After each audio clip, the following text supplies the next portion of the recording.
పేరు అన్నపూర్ణ అండి వెళ్తూటి. మీ ఊరు? మా ఊరు అచ్చితాపురం అండి. ఓకే.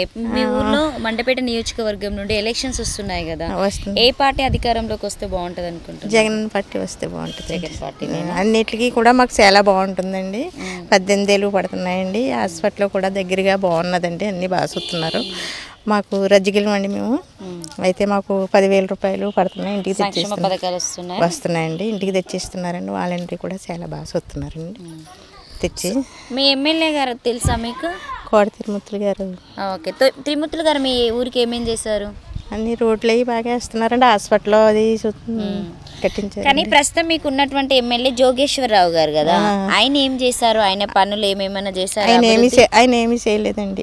మాటలైతే చెప్పి వెళ్ళారండి, ఇచ్చేస్తాం అని చెప్పారు కానండి ఏమీ చేయలేదండి. ఏమి చేయలేదా? ఏమి చేయలేదు. మరి ఇప్పుడు ఎమ్మెల్యేగా తోట త్రిమూర్తులు గారు నిలబడుతున్నారు. ఆయన మీద మీ అభిప్రాయం ఏంటి? ఎవరిని గెలిపించుకుంటారు, జోగేశ్వరరావు గారినా తోట త్రిమూర్తులు గారినా? తిరుమూర్తులు గారిని గెలిపించుకుంటే బాగుంటుంది. పరిపాలన అన్నీ కూడా బాగా జరుగుతున్నాయండి. జగన్ వచ్చాక పిల్లల చదువులకి కూడా డబ్బులు బాగా వేసారండి.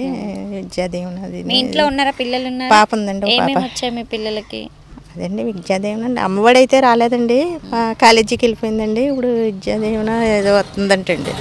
3 సార్లు పడ్డాయంటండి, మళ్ళీ పడతాయని అంటున్నారండి.